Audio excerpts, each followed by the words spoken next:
Oke. Ini bisa di-cut juga ya. Kalau awalnya juga bisa di-cut ya. Diedit ya, maksudnya bisa ya.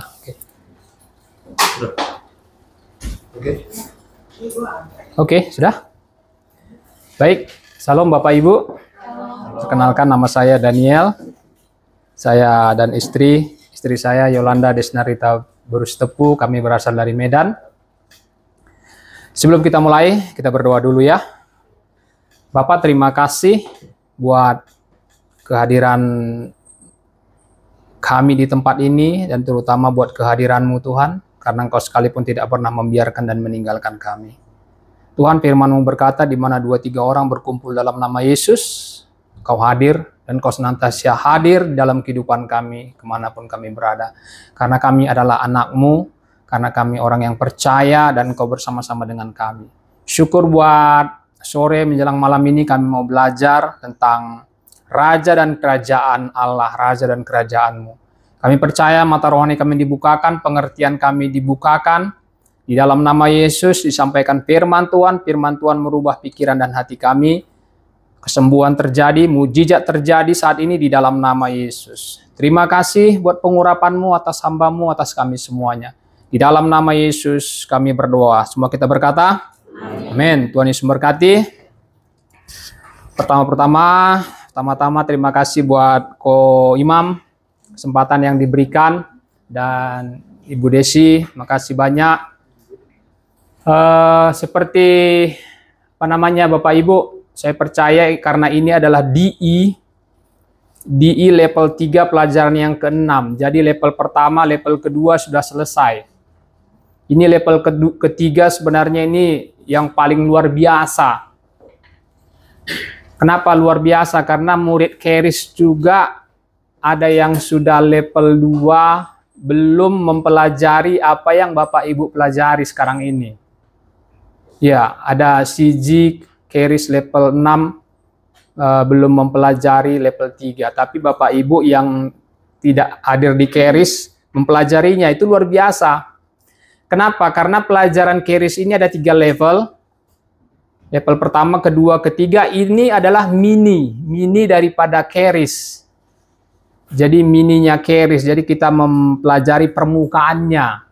Kalau mau lebih dalam lagi, Bapak Ibu bisa masuk Keris. Kenapa? Karena saya dan istri adalah murid Keris. Sedikit tentang latar belakang saya dan istri.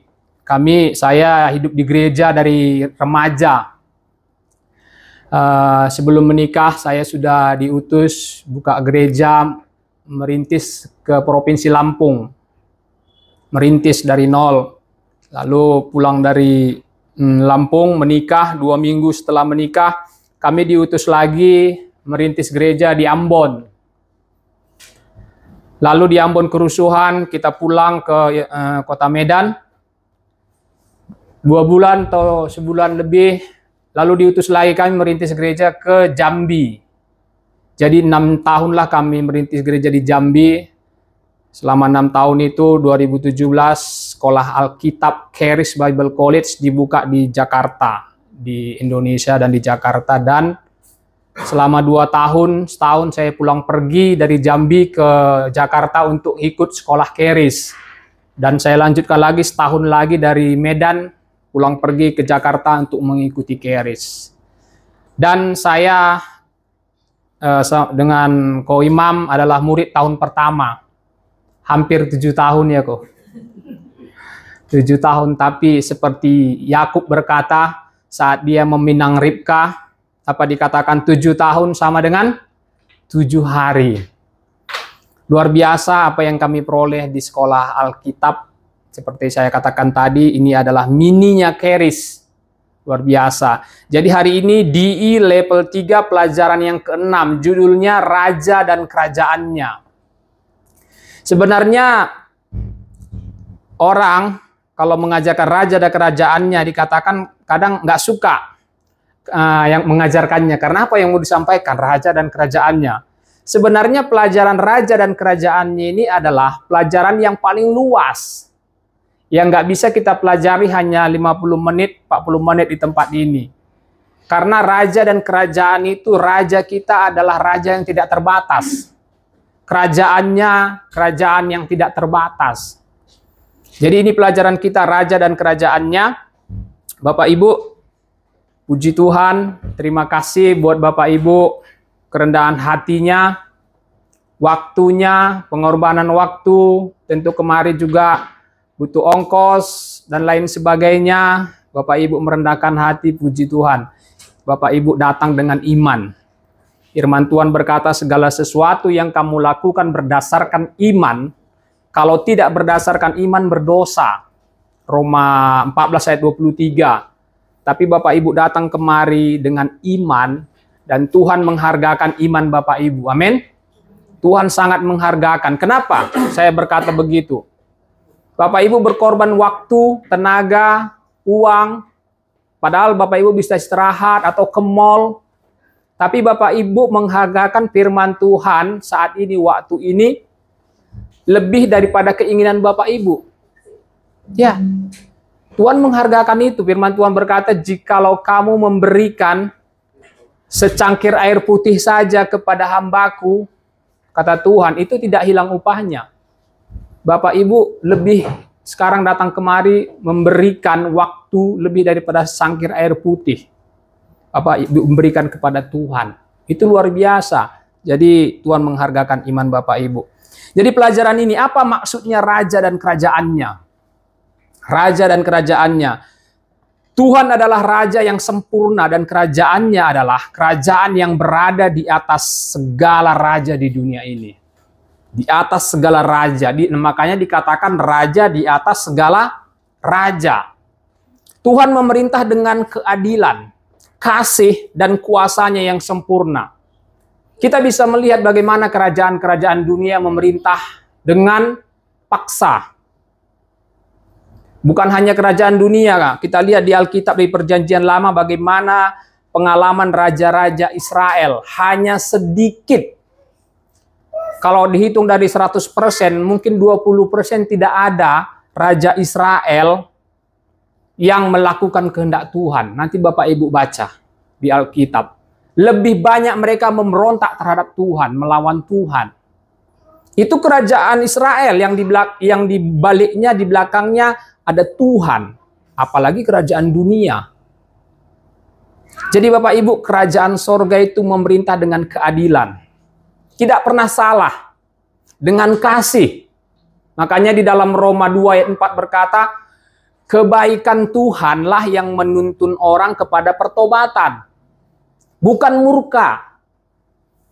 Kalau Tuhan setiap saat murka supaya orang bertobat, itu pertobatannya tidak tulus. Itu pertobatannya dengan paksa. Tapi dikatakan Roma 2 ayat 4, kasih Tuhan, kebaikannya, kemurahannya lah yang menuntun kita kepada pertobatan.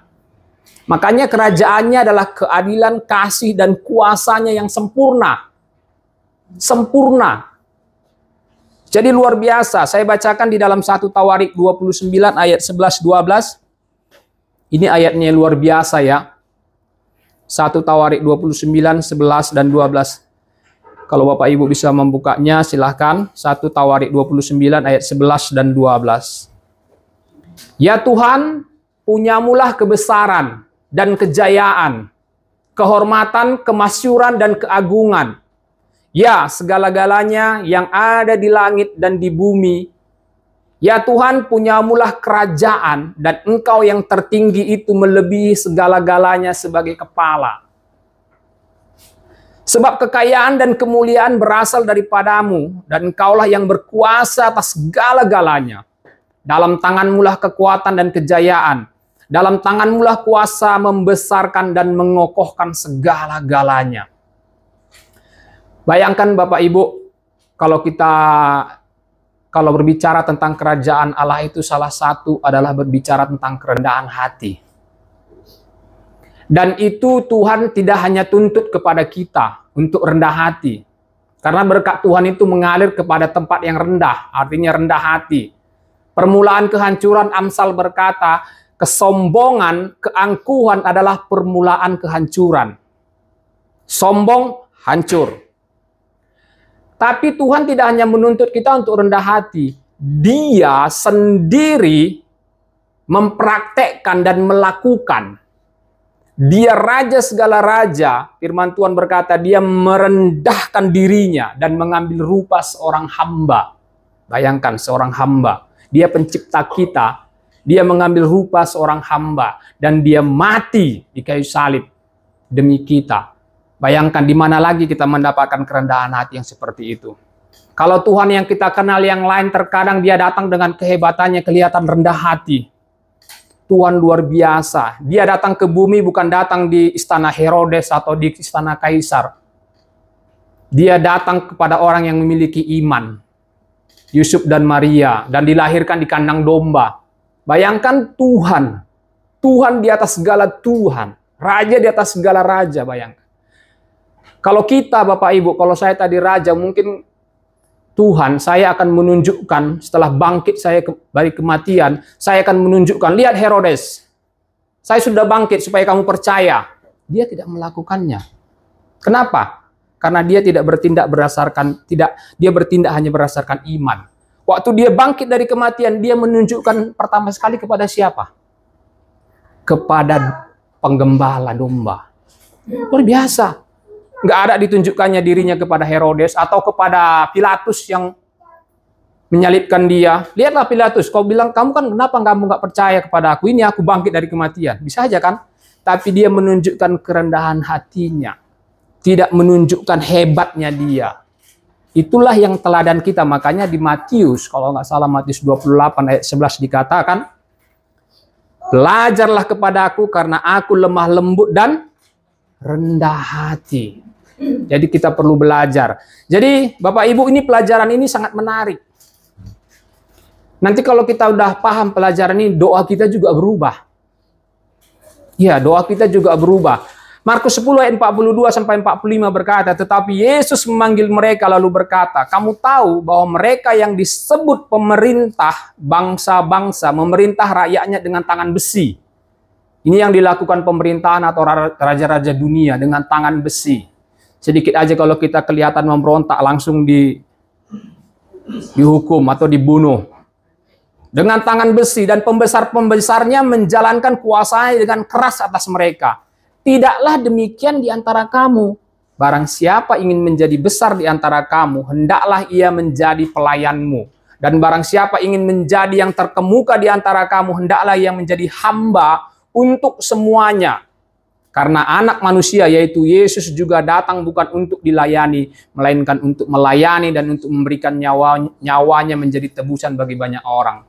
Itu teladan yang luar biasa. Siapa saja kalau udah hebat, gampang aja menunjukkan kekuasaan Bapak Ibu. Tapi dibutuhkan kerendahan hati yang luar biasa. Raja segala raja menjadi hamba. Menjadi manusia aja pun kita udah wow, ini menjadi hamba. Itu teladan kita. Makanya kerajaan Allah itu berbicara tentang kerendahan hati. Kerendahan hati bukan seperti yang kebanyakan kita pikirkan selama ini. Kerendahan hati seolah-olah kita berpakaian yang compang-camping, kita punya uang pokoknya 1 triliun, seolah-olah kita nggak punya uang. Itu bukan kerendahan hati, itu penipu.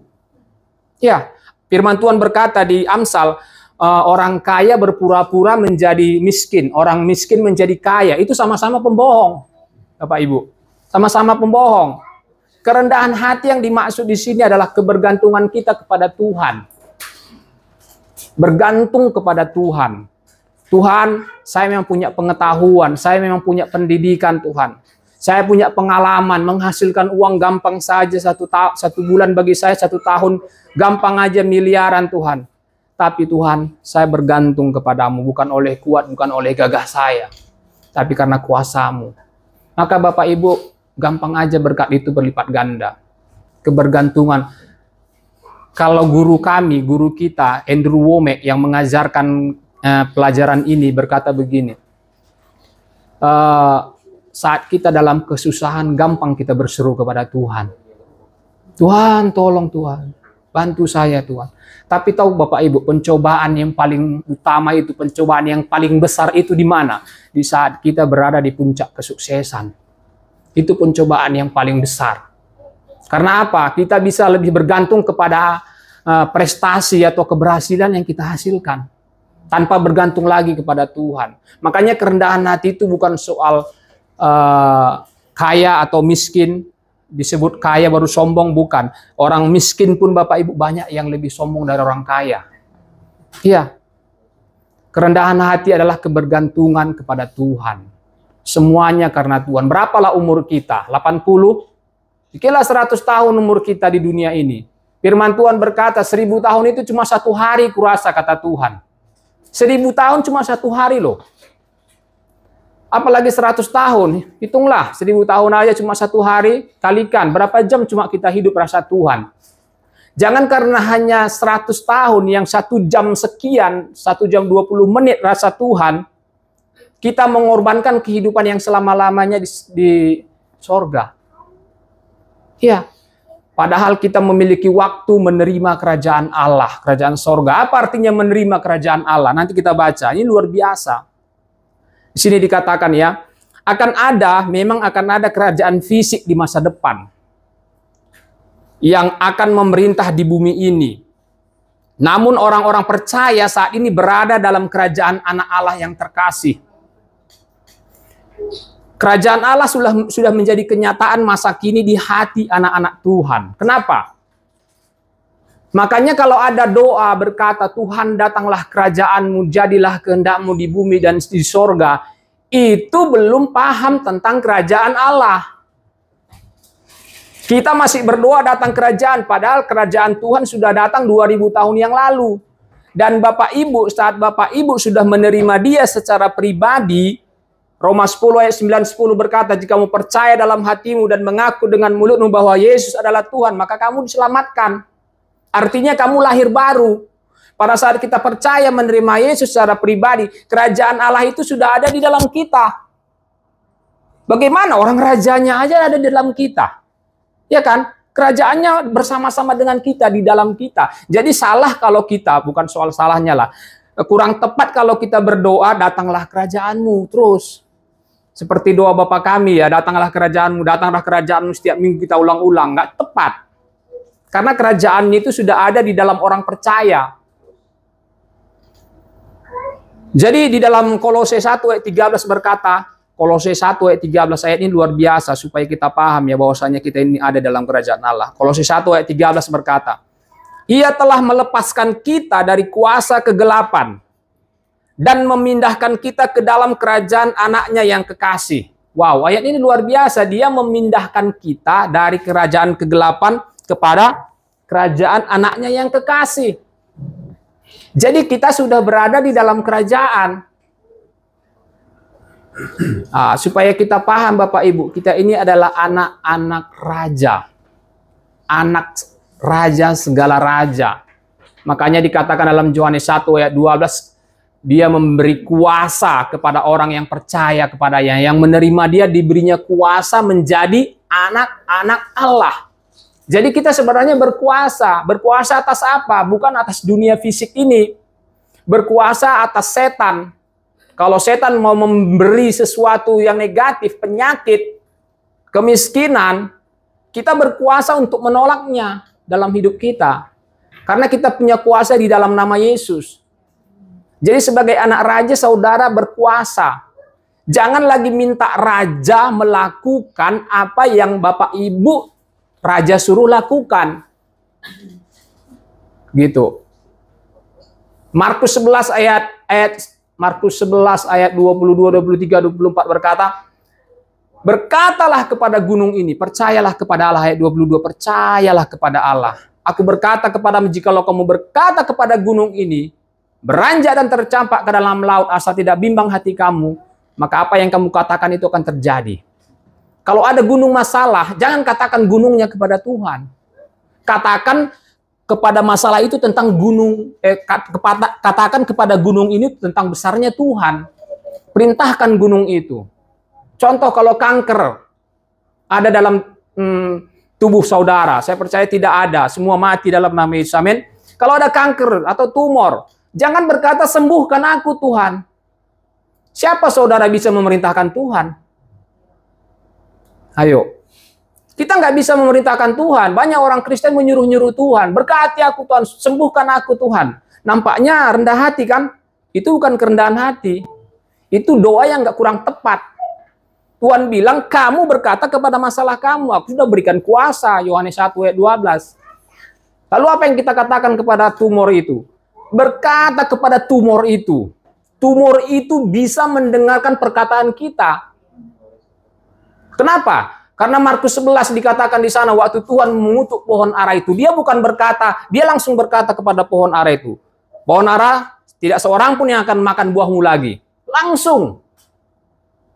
Kalau ada masalah Bapak Ibu, katakan kepada masalah itu, karena masalah itu berbicara kepada Bapak Ibu. Secara rohani dia berbicara, kamu kan nggak mungkin kamu berhasil. Katakan lagi balik. Diam, firman Tuhan berkata, saya orang yang berhasil. Dalam nama Yesus kuperintahkan engkau penyakit tumor, hai tumor, mati sampai ke akar-akarnya di dalam nama Yesus. Gitu, langsung dia. Jangan katakan tumor kita kepada Tuhan karena dia sudah memberikan kuasa. 2000 tahun yang lalu sudah diselesaikannya semua. Jadi luar biasa. Selanjutnya, Bapak Ibu, bagaimana kita dapat masuk ke dalam kerajaan Allah? Tadi sudah saya sedikit singgung. Untuk masuk ke dalam kerajaan Allah, kita harus percaya dan menerima Yesus sebagai Tuhan kita secara pribadi. Inilah dasar paling penting sekali. Karena belum tentu orang yang datang ke gereja, Bapak Ibu, sudah percaya kepada Yesus. Belum tentu orang yang bernama Kristen, KTP Kristen, belum tentu dia lahir baru. Karena itu tidak menentukan. Karena banyak orang datang ke rumah sakit, belum tentu setiap orang yang datang ke rumah sakit itu orang sakit. Ada pengunjung, ada tamu dan lain sebagainya, ada keluarga. Begitu juga, enggak setiap orang yang datang ke gereja kita pikir sudah lahir baru. Belum tentu. Apa tandanya kita lahir baru? Apakah ada tandanya secara fisik? Tidak ada.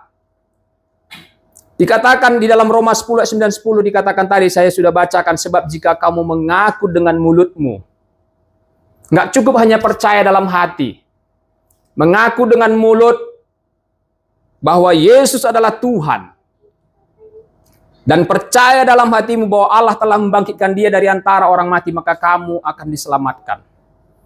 Ini bukan paksaan, karena ini adalah hukum yang dikatakan Ibrani 11 ayat 6, tanpa iman mustahil berkenan kepada Tuhan. Ibrani 11 ayat 6. Tanpa iman, kerajaan sorga itu berfungsi dan masuk ke dalam kita hanya dengan iman. Hanya dengan iman, simple. Saking simpelnya Bapak Ibu, banyak, saya nggak mengkritik banyak gereja, banyak orang merumitkannya, banyak orang-orang pemimpin seperti orang Yahudi merumitkan untuk masuk sorga. Padahal untuk masuk sorga itu simple. Simple, sederhana, mudah, bukan karena itu murahan. Karena kita tidak bisa membayarnya. Karena harus dibayar dengan darah. Darah yang tidak berdosa. Darah manusia semua sudah berdosa. Makanya Tuhan mengambil inisiatif sendiri untuk menjadi manusia. Darahnya yang tidak berdosa itulah menggantikan kita. Ini yang banyak nggak dapat orang. Dia pikir dengan berbuat baik masuk surga.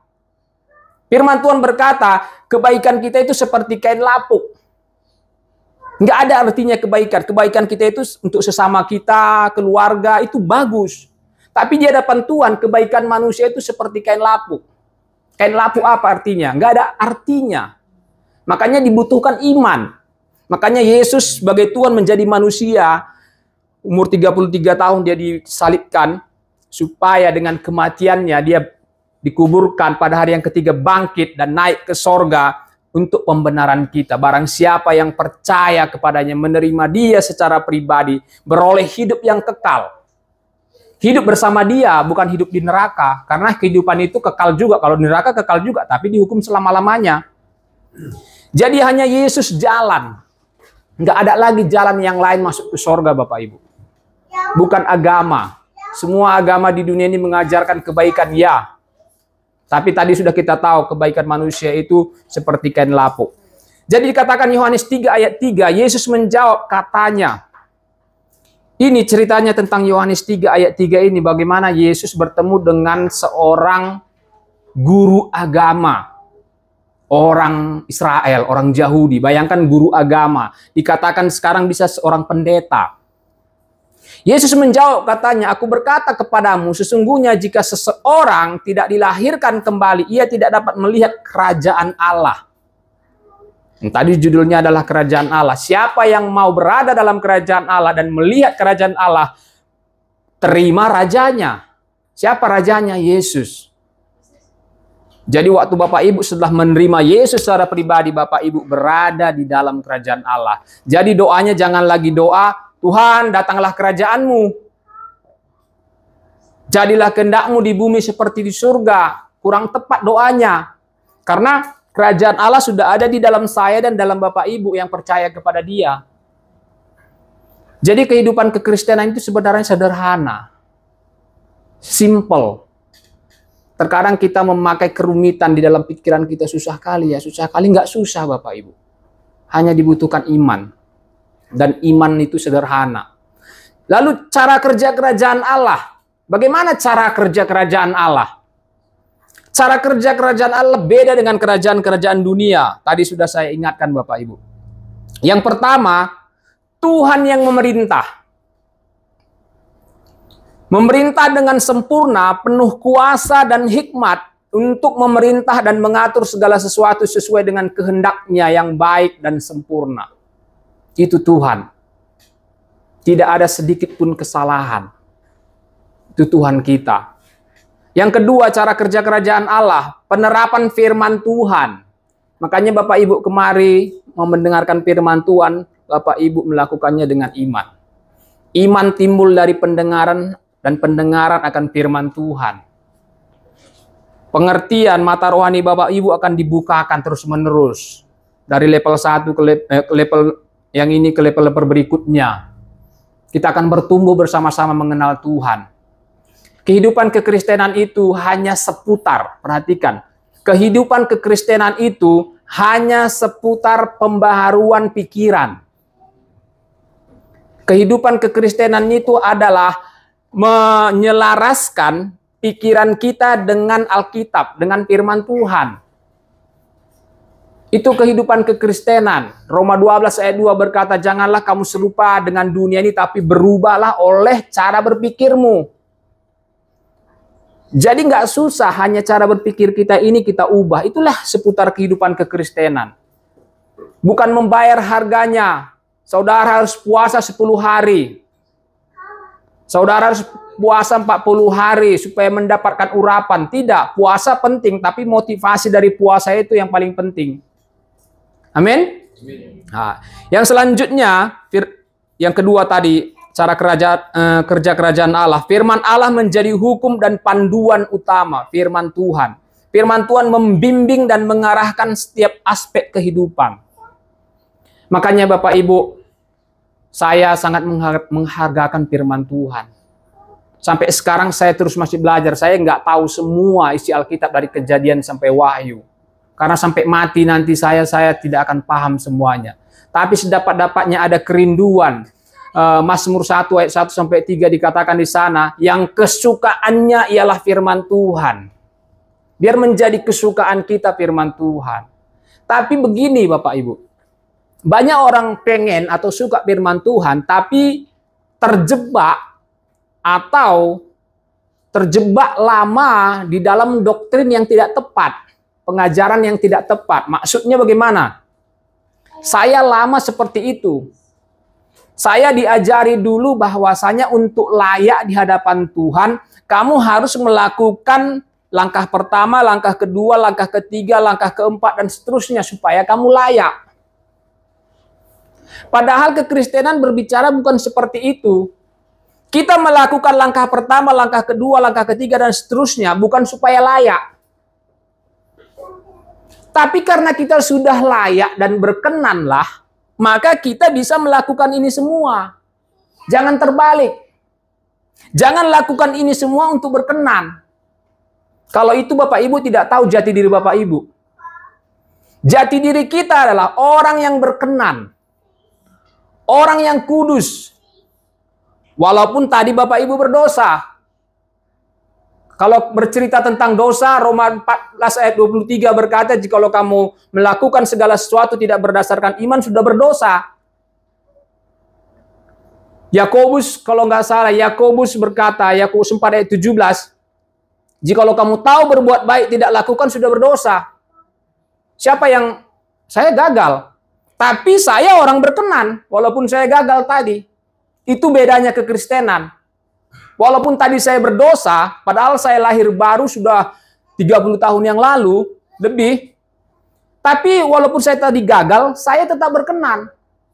Saya tetap orang kudus. Saya tetap orang benar.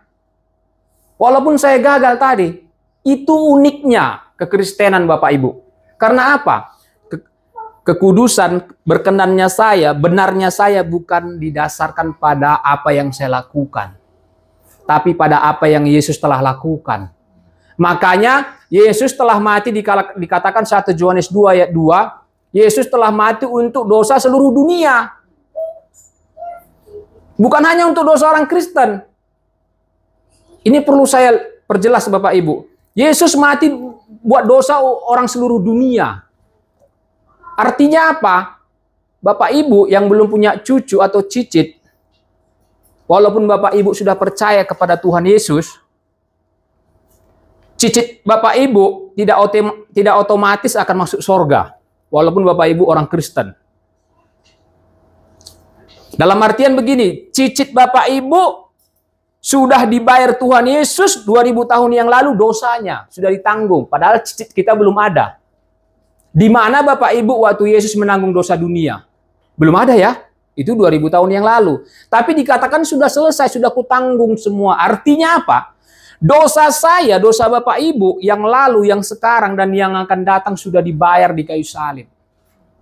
Tidak ada dosa yang tidak dibayar. Makanya dikatakan tadi saya menjadi orang kudus, orang benar, orang berkenan bukan karena perbuatan saya, tapi karena darah Yesus. Itulah namanya kekristenan yang sejati. Tuhan memberikan jaminan. Kalau Tuhan berkata, hai orang yang ada di tempat ini, dunia, percayalah kepada aku, mudah-mudahan kamu masuk surga. Mudah-mudahan. Jangan percaya Bapak Ibu. Tuhan, kalau kayak gitu, Tuhan itu berarti nggak ada kepastian. Yang namanya Tuhan harus ada kepastian. Tuhan berkata, kalau kamu percaya, pasti kamu bersama-sama dengan aku. Tidak mudah-mudahan, tidak diragukan. Itulah Tuhan kita. Menjamin segalanya. Amin. Oke. Berapa saya langkahi berhubung waktu. Bagaimana sikap kita terhadap kerajaan Allah?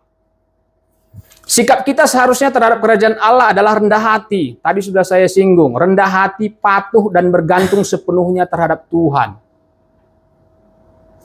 Markus 10 ayat 15 berkata, aku berkata kepadamu sesungguhnya barang siapa tidak menyambut kerajaan Allah seperti seorang anak kecil, ia tidak akan masuk ke dalamnya. Bagaimana seorang anak kecil? Anak kecil itu polos, Bapak Ibu. Mudah bertobat. Demikian hati. Bukan sikap kita seperti anak kecil, bukan. Artinya anak kecil itu gampang sekali mengaku. Bergantung sama bapak dan ibunya. Demikian seharusnya kita orang Kristen harus bergantung sama Tuhan dalam hal apapun. Yang selanjutnya, bagaimana sikap kita terhadap kerajaan Allah? Anak kecil memiliki sikap rendah hati, memiliki kepercayaan yang tulus dan tanpa ragu terhadap orang yang dewasa. Makanya sering ada anak kecil ya kan ditipu, diculik dan lain sebagainya. Karena polos, perlu tuntunan orang tua, perlu tuntunan orang yang lebih dewasa. Demikian kita orang Kristen. Kita bisa tersesat oleh dunia ini, oleh setan yang memakai doktrin, yang memakai agama, untuk menculik kita, untuk menyesatkan kita. Makanya butuh kita belajar seperti ini. Makanya ada Ko Imam sama Bu Desi. Itu luar biasa kali. Supaya apa? Supaya kita kenal Tuhan kita. Supaya kita tidak tersesat Bapak Ibu. Karena dunia ini sistemnya kejam sekali. Ya. Dunia ini sistemnya dibaliknya itu setan. Sudah diinspirasi oleh setan. Tapi kita yang ada di dalam Tuhan, kita berkuasa, amin. Makanya bukan berarti kita harus takut, tidak. Kita tidak memiliki roh ketakutan, Bapak Ibu. Yang selanjutnya, bagaimana kita memberitakan kerajaan Allah? Saya di sini juga memberitakan kerajaan Allah. Memberitakan kerajaan Allah adalah yang pertama, ketahui dan memahami firman Tuhan. Hawa awal jatuh dunia ini ke dalam dosa karena Hawa tidak memahami dan mengerti sepenuhnya firman Tuhan. Karena firman yang disampaikan kepada Adam, jangan makan buah itu. Itu firman itu disampaikan kepada Adam, bukan kepada Hawa. Tapi entah bagaimana Adam menyampaikannya kepada Hawa, kita tidak tahu lengkap atau tegas atau bagaimana kita tidak tahu. Sehingga Hawa meragukan firman Tuhan. Dia menambahi firman Tuhan. Tuhan berkata kepada Adam, jangan kamu makan buah pohon yang di tengah-tengah taman ini. Jikalau kamu makan, pastilah kau mati. Tapi waktu setan, ular itu mencobai Hawa, kita melihat nanti, Bapak Ibu bisa lihat nanti di Kejadian awal, dia berkomunikasi dengan ular, yaitu setan. Hawa berkata begini, Tuhan berfirman, jangan engkau meraba atau memakan buah itu. Dia menambahi kata meraba. Dia menambahinya. Padahal Tuhan tidak pernah cerita tentang meraba. Tuhan tidak pernah berkata kepada Adam, jangan kau dekati atau raba pohon itu dan makan buah itu, nanti kau mati. Enggak. Tuhan berkata, Adam jangan kamu makan. Hanya itu. Tapi Hawa ditambahinya, jangan kamu raba atau makan buah itu. Lalu pada saat sudah tertanam di hatinya, jangan raba dan makan. Lalu pertama yang dilakukannya apa? Tentu ya dirabanya pohon itu. Kok nggak mati? Berarti Tuhan bohong. Berarti ku makan pun pasti nggak mati. Kan begitu ya? Akhirnya dimakannya. Padahal kan tidak ada kata raba.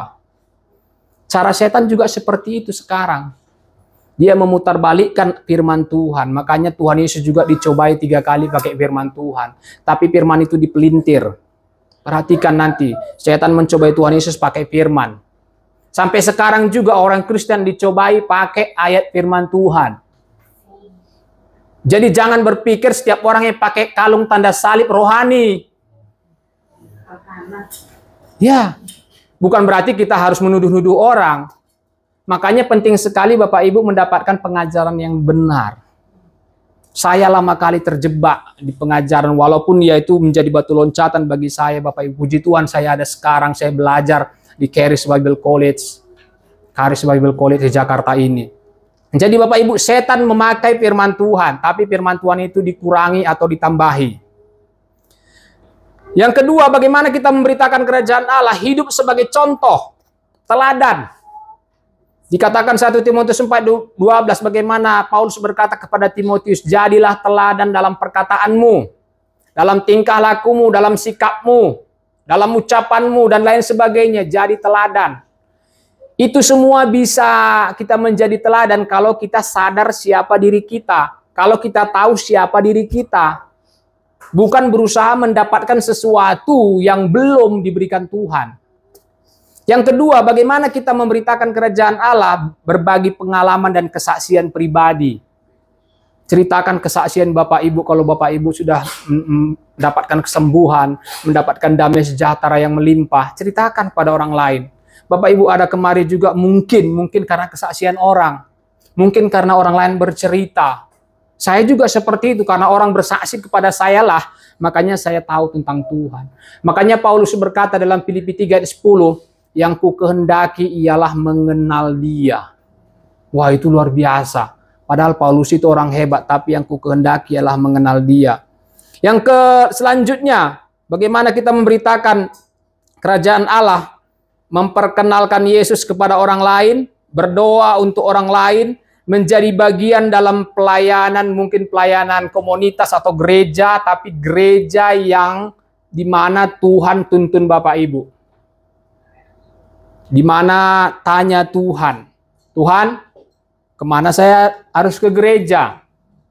Tanya Tuhan, jangan tanya saya, jangan tanya ke imam atau Ibu Desi. Tuhan akan menuntun Bapak Ibu bertemu dengan gereja yang tepat, yang pengajarannya sangat bagus. Amin. Yang selanjutnya, saya punya 2 jam lagi. Karena saya lihat Bapak Ibu sangat bersemangat. Ada pertanyaan, apa maksudnya memperluas kerajaan Allah di bumi? Tadi sudah saya sampaikan, memperluas kerajaan Allah di bumi berarti berpartisipasi aktif dalam menyebarkan dan memperluas pengaruh serta nilai-nilai kerajaan Allah. Nilai-nilai kerajaan Allah itu semuanya yang baik dan yang berkenan. Dan memperkenalkan orang lain kepada iman dalam Yesus Kristus. Kenapa? Karena satu orang dari Bapak Ibu lebih berharga daripada seisi bumi ini. Firman Tuhan berkata, apa gunanya kamu memperoleh seisi bumi kalau jiwamu binasa? Apa gunanya Bapak Ibu? Seisi dunia ini mungkin nggak terhitung berapa triliun ya. Tapi banyak orang mengorbankan jiwanya demi hanya 1 triliun. Dia menjual jiwanya meminta berkat kepada roh-roh jahat. Datang ke gunung sana, datang ke laut sini untuk mendapatkan hanya sekedar 1 triliun. Dia jual jiwanya Bapak Ibu. Padahal 1 triliun juga nggak dapat. Lalu dihukum selama-lamanya di neraka. Makanya firman Tuhan berkata, apa gunanya kamu memperoleh seisi dunia kalau jiwamu binasa? Apalah artinya 1 dunia Bapak Ibu? Kalau kita lihat jagat raya ini bagaimana besarnya Tuhan itu bisa menciptakan jutaan sebesar dunia ini. Jutaan seperti dunia ini. Karena Tuhan kita itu tidak terbatas. Jadi lebih mahal 1 orang, 1 pribadi Bapak Ibu, lebih mahal daripada harta atau seluruh dunia ini. Jadi saudara sangat berharga. Jangan kecilkan Bapak Ibu. Berharga, seharga darah Yesus. Seharga nyawa Tuhan. Yang terakhir Bapak Ibu, apa maksudnya memperluas kerajaan Allah di bumi? Kisah Para Rasul 28 ayat 30 sampai 31. Dan Paulus tinggal 2 tahun penuh di rumah yang disewanya sendiri itu. Ia menerima semua orang yang datang kepadanya dengan terus terang dan tanpa rintangan apa-apa. Ia memberitakan kerajaan Allah dan mengajar tentang Tuhan Yesus Kristus. Jadi memberitakan kerajaan Allah itu mengajar tentang Tuhan Yesus Kristus. Begitulah kita menyebarkan kerajaan Allah. Bukan berdoa sana sini datanglah kerajaanmu, datanglah kerajaanmu. Bukan. Ceritakan kesaksian sederhana Bapak Ibu kepada orang lain. Mungkin beberapa kalimat aja Bapak Ibu sampaikan, orang lain, ini sesuatu yang berbeda ini. Bapak Ibu sudah berinvestasi. Mungkin nanti suatu saat dia datang ke gereja yang lain atau kemana. Karena kesaksian sederhana Bapak Ibu. Mungkin dia lahir baru di mana, tapi karena kesaksian Bapak Ibu pada awalnya dia percaya. Itu banyak saya alami. Di sekolah Charis Bible College Bapak Ibu. Kemarin kami di wisuda bulan 12 tanggal 16 bulan 12 lalu tahun 2023. Saya masih pakai jubah wisuda dan pakai topinya. Lalu setelah selesai datang seorang bapak menyalami saya. Disalaminya saya, Pak, terima kasih Pak. Karena Bapaklah saya masuk ke sekolah Alkitab ini. Ke sekolah Charis Bible College. Saya terkejut. Karena Bapak, padahal saya nggak pernah bercerita tentang sekolah Alkitab. Karena kesaksian Bapak, karena kehidupan Bapak, saya sekarang bertumbuh mengenal Tuhan. Dan bukan hanya dia, keluarganya dibawa Bapak Ibu. Dan bukan hanya keluarga, beberapa dari yang lain dibawa belajar di sekolah Alkitab. Dan saya katakan itulah hadiah paling besar bagi saya waktu saya di wisuda.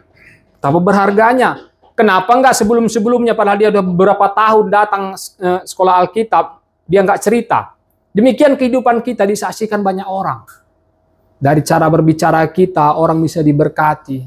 Mungkin enggak di bumi ini nanti dia bercerita, tapi di sorga disalaminya kita. Pak, Bapak ingat enggak dengan saya? Katanya, enggak. Bapak dulu bersaksi sama saya, makanya saya percaya kepada Yesus. Itulah mahkota kita. Ya, itu luar biasa Bapak Ibu. Jadi sebagai kesimpulan, pengertian raja dan kerajaan Allah secara singkat adalah bahwa Tuhan adalah raja yang memerintah dengan sempurna atas segala sesuatu di dunia ini. Memerintah dengan sempurna, termasuk hidup dan hati manusia. Ya, termasuk hidup dan hati manusia. Kerajaan Allah adalah realitas spiritual yang dimulai ketika seseorang mengakui Yesus sebagai Tuhan dan Juru Selamat. Makanya kalau Bapak Ibu masih ragu, ini paling penting. Kalau Bapak Ibu masih ragu, umpamanya besok meninggal, saya berdoa Bapak Ibu semuanya masuk surga ya, dan nggak meninggal besok, dan panjang umur semuanya, amin. Dan kalau Bapak Ibu masih ragu, kalau meninggal saya nggak tahu kemana. Saya masih ragu ini Pak Daniel, Ko Imam dan lain sebagainya. Saya belum tahu saya masuk surga atau tidak. Hari ini tentukan itu Bapak Ibu. Kalau Bapak Ibu kembali tanya kepada saya, Pak Daniel kalau meninggal hari ini kemana? Saya surga Bapak Ibu. Bukan mudah-mudahan. Walaupun tadi saya gagal. Tadi kan sudah saya ceritakan. Saya dibenarkan karena darah. Sekali untuk selamanya. Jadi Bapak Ibu kalau masih ragu kepastian keselamatannya, hari ini kita berdoa. Saya bisa menuntun Bapak Ibu menerima dia secara pribadi. Ya, itu yang paling mahal, nggak ada bisa dibayar. Lahir baru, pastikan keselamatan Bapak Ibu. Jadi Yesus Kristus sebagai Tuhan dan Juru Selamat, dan akan mencapai puncaknya pada saat Kristus kembali. Tuhan kita akan kembali yang kedua kali. Dalam kerajaan Tuhan, keadilan, kasih, dan damai, dan penebusan ditegakkan. Dan orang-orang yang menjadi bagian kerajaan ini hidup dalam ketaatan kepada kehendak Allah serta melayani dengan kasih. Perenungan dan penerapan firman Tuhan, itulah kuncinya. Doa, pelayanan kasih yang kita lakukan di tempat ini, dan penyebaran Injil adalah cara bagi orang percaya untuk menyebarkan kerajaan Allah di dunia ini. Jadi sederhana, pelajaran tentang Raja dan Kerajaan Allah. Sederhana. Tidak rumit. Artinya Bapak Ibu yang sudah percaya dan menerima dia, sudah berada dalam Kerajaan Allah. Amin. Bagi yang masih ragu, hari ini kita akan berdoa. Oke, saya tutup firman Tuhan ini dengan doa. Mari kita berdoa. Bapa, terima kasih. Kaulah Raja, Kaulah Tuhan. Dan Raja dan Kerajaan itu ada dalam kami, dalam hati kami. Dan kami memerintah bersama-sama dengan Tuhan di bumi ini. Memerintah bukan hal-hal yang fisik atau memerintah seperti pemerintahan dunia ini. Tapi kami memerintah atas penyakit, atas kemiskinan, atas pekerjaan setan yang merusak hidup kami, merusak keluarga kami. Kami memerintahkan itu di dalam nama Yesus, hancur di dalam nama Yesus. Terima kasih buat pelajaran hari ini. Raja dan Kerajaan Tuhan. Syukur Bapa. Terima kasih buat kerendahan hati anak-anak-Mu Tuhan yang datang ke tempat ini. Mereka datang dengan iman Tuhan. Syukur Bapa. Dan mereka pulang mendapatkan sesuatu yang daripada-Mu. Di dalam nama Yesus Kristus kami berdoa, yang diberkati sama-sama berkata. Amin. Tuhan Yesus memberkati.